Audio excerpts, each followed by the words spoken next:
here. I met this gentleman in Los Angeles. He's from Canada, and we got really tight. We got really friendly just because we're fellow comedians. We were hanging out, and we just really connected. And I never got to see him work. And there's a funny thing that happens when you're a comic. When you get tight with somebody, and then you've never seen him work, and then you do go see him work, it's fucking horrifying.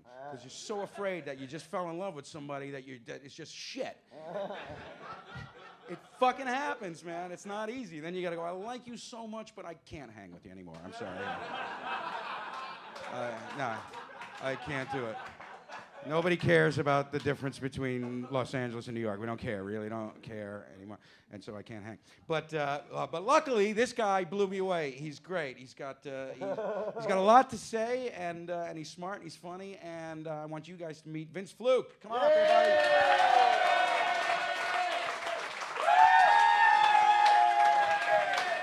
I give you these lunatics. All right.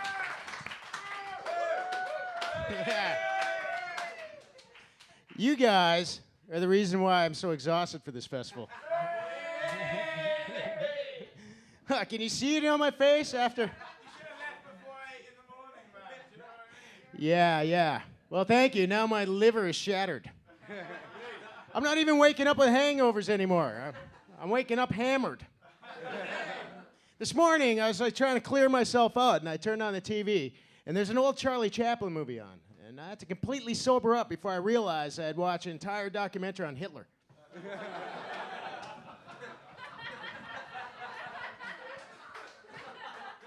I know, what the hell was I laughing at?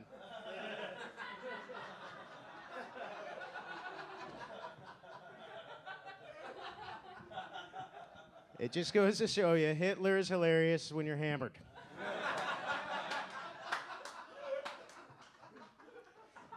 Personally, I don't think Austrians should be allowed to move to foreign countries and enter politics. If Hitler's an example, America is fucked with Arnold Schwarzenegger. They don't seem to give a shit. They're like, what's the big deal? It's Arnold Schwarzenegger. Well, here's where it is a big deal. It's a big deal if Arnold Schwarzenegger is born in 1946, and his father happened to be a Nazi, a high-ranking SS officer. And the Nazis were known for genetic experimentation, where they tried to create the perfect human being in the lab. You know, someone they send over to America to become the bodybuilding champ in the world, go on to become the biggest box office draw ever, marry Kennedy, become governor of California, have Orrin Hatch change the laws, could later become president of the most powerful nation in the world.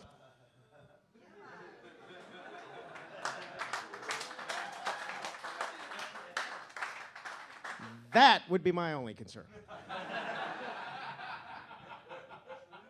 But perhaps there's a happy ending. Perhaps he comes back just in time to save humanity from machines that come back in the future to destroy us.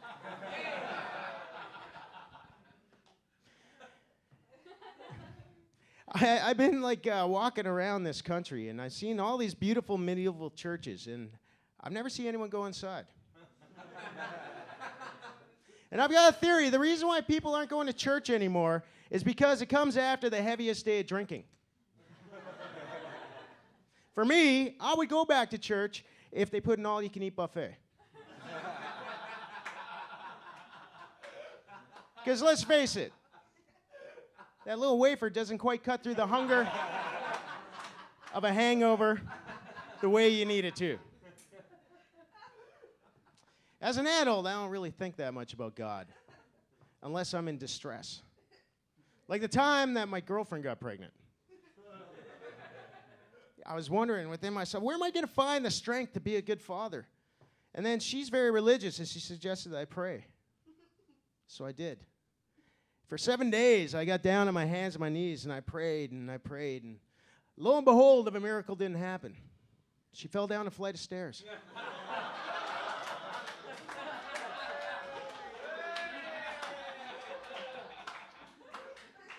That's right, Jesus killed my fetus.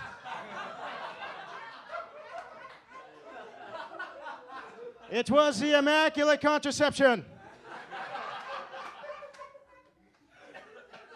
The Lord works in mysterious ways, my friends. The irony is, she probably wouldn't even got pregnant in the first place if she didn't believe that sodomy is a sin. Yeah, not only does she believe that sodomy is a sin, she believes that demonic possession enters a human body through your asshole. That her sphincter is some magical portal to another dimension. If I start poking things in there, the devil himself's going to crawl up her ass and consume her bowels with hellfire. Yeah, that's where bad people go when they die. Up butt fuckers' asses. I guess it kind of makes sense whenever someone farts and you feel the need to go, that's awful. What crawl up your ass and died? That's the smell of tortured souls, my friends. Personally, I don't believe in a place where only good people go, called heaven, and a place where bad people go, called hell. I like to believe there's a place that we all go, called Hevel.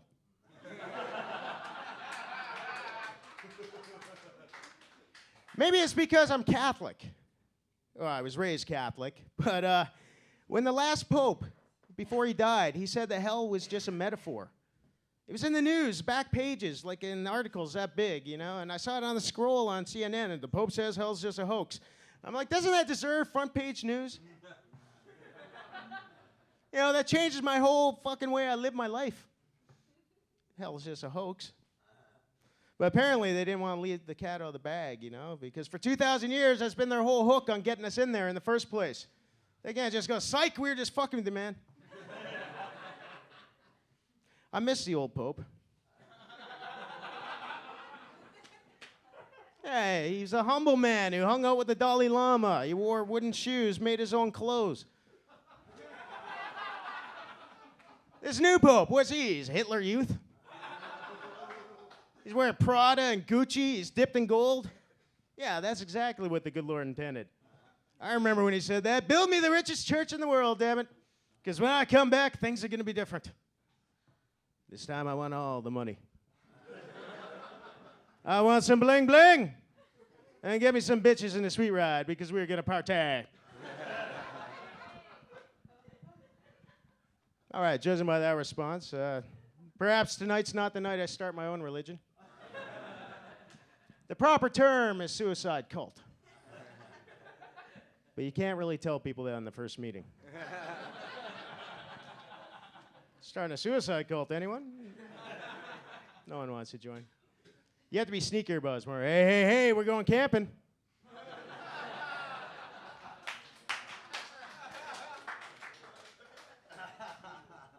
In America, they get their religious satisfaction from strange things like Christian rock and roll. That's my favorite. Yeah. Yeah, they commercialize Jesus any way that they can. Yeah, bullshit up your ass. Christian rock and roll is bullshit. I agree with you. Taking all the wholesome goodness of the gospel and mixing it with devil music. Yeah, that's like watching pornography with your grandmother.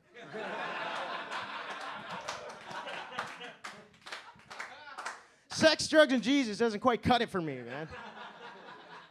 If these people believe that Jesus rocks so hard, why don't they go all the way and make Ozzy the new pope? Yeah. Yeah, he's a lot less shaky than the last guy we had.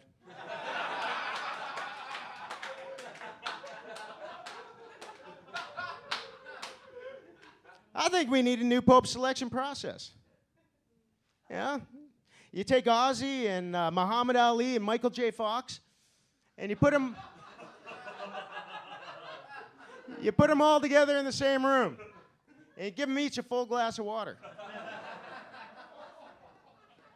And after half an hour, whoever's got the most left in their glass is our new pope.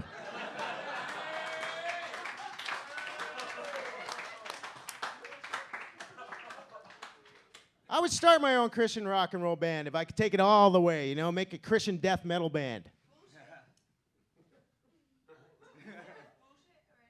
Yeah, you said bullshit twice. Now back to my act.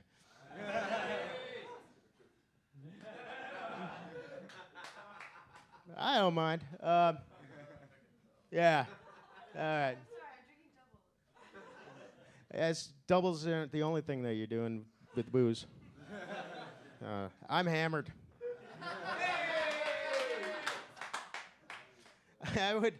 I would start a Christian rock and roll band if I could take it all the way and make a Christian death metal band. You know, like the The Cannibal Corpse meets Slipknot. At the Christian rock genre, you know, a big stage show with fire-breathing dragons. Have giant Teletubbies up there raping Jerry Falwell and Stephen Green. If you knew who Jerry Falwell was, that would be hilarious. Ladies and gentlemen, please welcome to stage Zombie Christ. First he died. Then he came alive. Zombie Jesus, he's back from the grave. Zombie Jesus, your soul he'll save. You drank his blood and you ate his flesh. Now he's back and he wants revenge. Jesus is coming. Jesus is coming. Jesus is coming. For all his bitches in gold.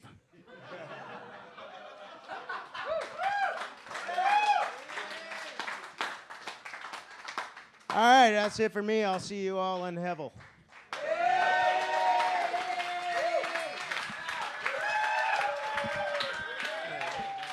Friends, Flück!